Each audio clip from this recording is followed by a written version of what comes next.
Imagine waking up tomorrow morning, stepping on the scale, and seeing a number that's higher than yesterday, even though you ate less food than you have in weeks. You did everything right. You skipped breakfast, you had a salad for lunch, you resisted the late night snack, and yet your body betrayed you. Now, what if I told you that this isn't betrayal at all? What if your body is actually protecting you? What if the very act of eating less, without understanding the biological rules of the game, has triggered an ancient survival program so powerful that it can override your willpower, your discipline, and even your best intentions? Welcome to the Metabolism Trap. Today we're going deep into the cellular machinery of your body to understand why cutting calories can actually cause fat storage, why your metabolism slows down when you need it most, and most importantly, how to escape this trap using the science of metabolic flexibility, hormonal signaling, and strategic nutrient timing. By the end of this video, you'll understand why fat loss isn't about eating less. It's about giving your body permission to burn fat. And that permission comes from understanding the language your cells speak. Let's begin. For decades, we've been sold a simple equation. Calories in minus calories out equals weight change. Eat less, move more, lose weight. It's clean, it's logical, and it's dangerously incomplete. Here's what that equation doesn't account for. Your body is not a calculator. It's a biological chess player that adapts to every move you make. When you suddenly cut your calorie intake, let's say from 2,000 calories a day down to 1,200, your body doesn't just passively accept this new reality. It responds. And the first responder isn't your fat cells. It's your brain. Your hypothalamus, the command center of your endocrine system, detects the energy deficit within 48 to 72 hours. It registers this as a threat, not a time to lose weight signal, a famine signal. And here's where the trap activates. Your brain immediately reduces the production of thyroid hormones, specifically T3, the active form of thyroid hormone that regulates your metabolism rate. Studies show that prolonged calorie restriction can reduce T3 levels by up to 20 to 30%, effectively slowing down your metabolism to conserve energy. But it doesn't stop there. Your brain also increases the production of cortisol, a hormone we'll come back to in detail, and simultaneously decreases leptin, the hormone that signals satiety and energy availability. When leptin drops, your brain interprets this as we're running out of fuel, even if you still have 20, 30, or 50 pounds of stored fat on your body. This is the paradox. You can be overfat and underfed at the same time, metabolically speaking. Your body isn't trying to sabotage you, it's trying to save you. Because in our evolutionary history, famine was real, and the individuals who survived weren't the ones who burned through their fat stores quickly. They were the ones whose bodies fiercely protected those stores. Question for you. Have you ever experienced a weight loss plateau even though you kept cutting calories? Drop a comment below and let me know. I want to hear your story. Let's zoom in on what happens inside your cells when you eat less. Your body runs on two primary fuel sources, glucose and fat. Glucose comes from carbohydrates and is stored in your liver and muscles as glycogen. Fat is stored in adipose tissue, both subcutaneous, under the skin, and visceral, around your organs. In a normal, well-fed state, your body preferentially burns glucose. It's easier to access, faster to metabolize, and your brain loves it. In fact, your brain consumes about 120 grams of glucose per day under normal conditions. That's roughly 20% of your total caloric expenditure. But when you eat less, especially when you cut carbohydrates, your glycogen stores deplete within 12 to 24 hours. This is the first metabolic turning point. Now your body has a choice. Start burning fat, or slow everything down to conserve what's left. Here's the problem. Fat burning requires metabolic flexibility, which is the ability to seamlessly switch between fuel sources. But if you've been eating a high-carb, high-frequency diet for years, your cells have become insulin-resistant and glucose-dependent. They've forgotten how to burn fat efficiently. So instead of smoothly transitioning into fat oxidation, your metabolism hits the brakes. Your basal metabolic rate, the number of calories you burn at rest, begins to drop. Your body reduces non-essential energy expenditure. You feel colder because thermogenesis decreases. You feel more tired because your mitochondria, the energy factories of your cells, are producing less ATP. And here's the cruel twist. Even though you're eating less, your body starts prioritizing fat storage over fat burning. Why? Because cortisol, the stress hormone, is now elevated. And cortisol does two things that lock you into the metabolism trap. First, it promotes gluconeogenesis, the creation of new glucose from protein. This means your body starts breaking down muscle tissue to create glucose, further lowering your metabolic rate, because muscle is metabolically expensive to maintain. Second, cortisol specifically directs fat storage to your abdominal region, visceral fat. This is the fat wrapped around your liver, pancreas, and intestines. It's metabolically active, inflammatory, and extremely resistant to being mobilized and burned. So, you'd eat less, lose muscle, slow your metabolism, and gain belly fat. This is the metabolism trap in full effect. Let's talk about cortisol in more detail, because this hormone is the biochemical guardian of your fat stores, especially your belly fat. Cortisol is released by your adrenal glands in response to stress. And stress, in biological terms, isn't just psychological. It includes physical stress, overtraining, undersleeping, chronic pain, nutritional stress, severe calorie restriction, nutrient deficiencies, psychological stress, work pressure, relationship conflict, financial anxiety. When cortisol is chronically elevated, it creates a hormonal environment that prevents fat loss, even in a calorie deficit. Here's how it works at the cellular level. Cortisol activates an enzyme called hormone-sensitive lipase in your fat cells. But here's the catch. It does this selectively. It preferentially mobilizes fat from your extremities, your arms, legs, face, while simultaneously protecting visceral fat in your abdomen. Why? Because visceral fat has more cortisol receptors than subcutaneous fat. When cortisol binds to these receptors, it doesn't trigger fat breakdown, it triggers fat accumulation. At the same time, cortisol impairs insulin sensitivity. This means that even small amounts of carbohydrates you consume trigger a larger insulin response. And insulin, as you may know, is the hormone that signals fat storage. So now you have cortisol protecting belly fat from the top down and insulin locking glucose into fat cells from the bottom up. You're trapped in a hormonal conflict where your body is chemically programmed to hold on to fat regardless of how little you eat. And it gets worse. When cortisol is chronically high, it also suppresses leptin signaling. Remember, leptin is the hormone that tells your brain we have enough energy stored. It's okay to burn fat. But if your brain can't hear leptin signal, it thinks you're starving, even if you're carrying excess body fat. This creates a vicious cycle. You eat less, cortisol rises, leptin drops, your brain perceives starvation, metabolism slows, fat burning stops, muscle breaks down, you feel exhausted and hungry, you eventually binge or give up, you regain the weight plus extra. This is why willpower alone isn't enough. You're fighting against hormones that are millions of years old, designed to keep you alive during famine. Question for you.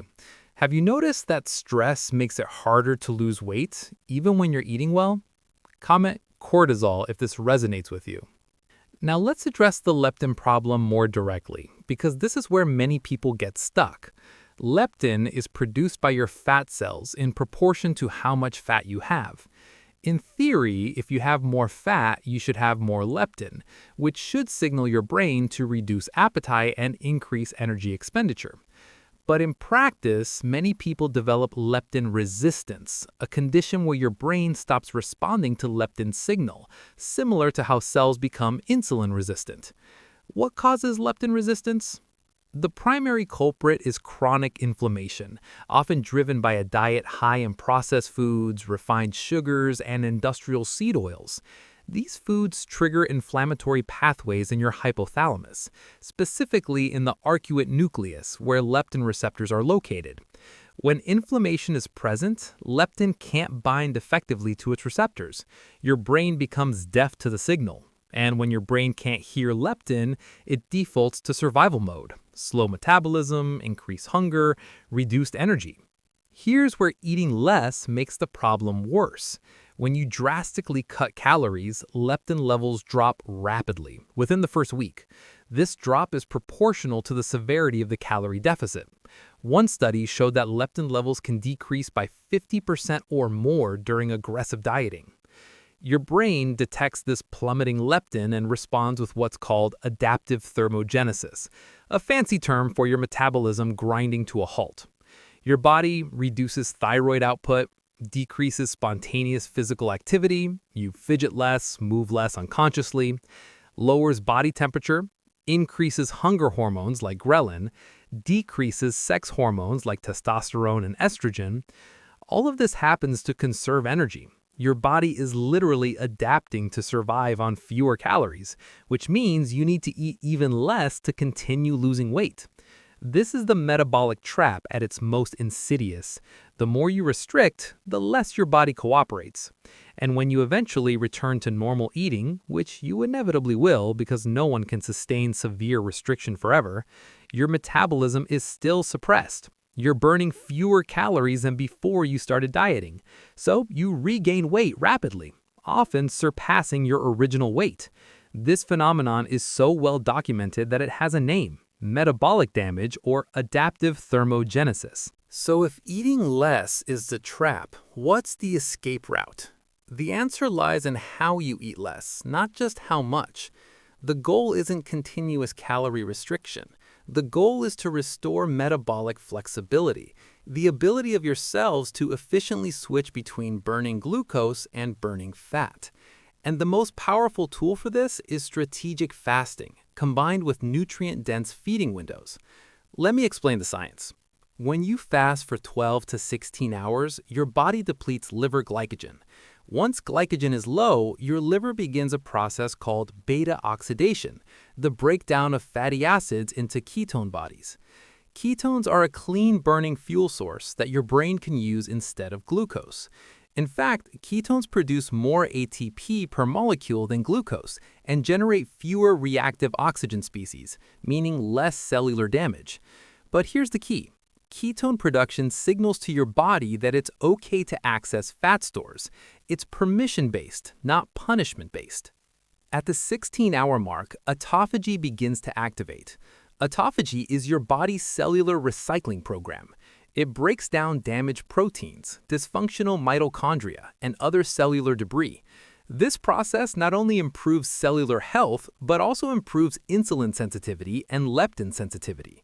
By 24 hours, autophagy is in full swing. Growth hormone levels increase significantly. Some studies show a 5-fold increase, which helps preserve muscle mass while promoting fat oxidation.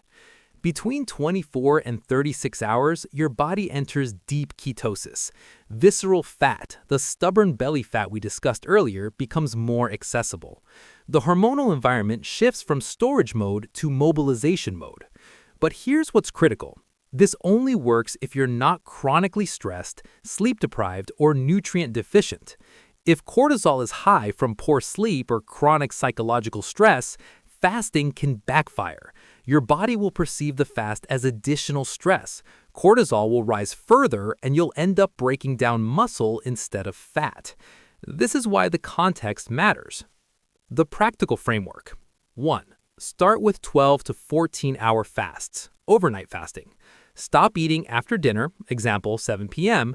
Don't eat until breakfast, 7 to 9 a.m. This gives your body time to deplete glycogen and begin fat oxidation without triggering a stress response. 2. Gradually extend to 16 hours, intermittent fasting. This is the sweet spot for most people. Skip breakfast or delay it. Eat within an 8-hour window, 12 to 8 p.m. During the fasting window, drink water, black coffee, or herbal tea. 3. Prioritize sleep and stress management. Aim for 7 to 9 hours of quality sleep. Practice stress reduction techniques, meditation, walking, breath work. Remember, if you're chronically stressed, your body won't release fat regardless of fasting. 4. Break your fast with protein and healthy fats. This stabilizes blood sugar and keeps insulin low. Examples: eggs with avocado, salmon with vegetables, Greek yogurt with nuts. Avoid breaking your fast with refined carbs or sugars, which spike insulin and shut down fat burning. 5. Cycle your fasting. Don't fast every day at extreme lengths. Your body adapts to patterns. Occasionally, do a 24-hour fast, once a week or once a month. Other days, eat normally with nutrient-dense foods. This prevents metabolic adaptation and keeps your hormones responsive. Here's something most people miss. What you eat during your feeding window is just as important as when you eat. If you fast for 16 hours and then break your fast with processed foods, seed oils, and refined sugars, you're undermining the entire process. Why? Because these foods trigger inflammation, which worsens insulin resistance and leptin resistance. They also fail to provide the micronutrients your body needs to support metabolic function.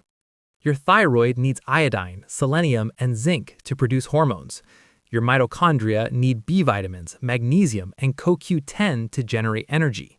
Your adrenal glands need vitamin C and pantothenic acid to manage cortisol. If you're eating empty calories, foods that provide energy but no nutrients, you're creating a metabolic traffic jam. Your body has fuel but can't use it efficiently. The solution? Focus on nutrient-dense whole foods. Grass-fed meats and wild-caught fish, rich in omega-3s, protein, and B vitamins. Organ meats like liver, the most nutrient-dense food on the planet. Leafy greens and cruciferous vegetables, fiber, magnesium, and antioxidants. Healthy fats from avocados, olive oil, and nuts support hormone production. Fermented foods like sauerkraut and yogurt improve gut health and reduce inflammation. When you combine strategic fasting with nutrient density, you create the perfect hormonal environment for fat loss. Low insulin, responsive leptin, balanced cortisol, and high metabolic flexibility. So let's bring this full circle. Eating less doesn't make you fatter because calories don't matter. It makes you fatter because how you create a calorie deficit determines your hormonal response. Chronic calorie restriction without strategic timing triggers elevated cortisol, suppressed leptin, reduced thyroid function, loss of muscle mass, and metabolic adaptation. But when you use time-restricted eating, prioritize sleep and stress management, and fuel your body with nutrient-dense foods, you give your body permission to burn fat. Fat loss isn't about punishment. It's about communication. You need to speak the language your cells understand. Hormonal signals, nutrient availability, and strategic energy deficits that don't trigger survival mode. If you found this valuable, here's what I want you to do. First, try a 12 to 14-hour overnight fast tonight. Just skip the late-night snack and delay breakfast by an hour or two. Notice how you feel. Second, watch my video on the first sign of autophagy to understand what happens at the cellular level during fasting. Third, drop a comment below.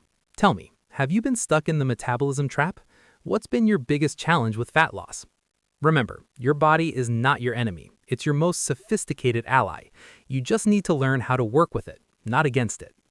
Thanks for watching. I'll see you in the next one.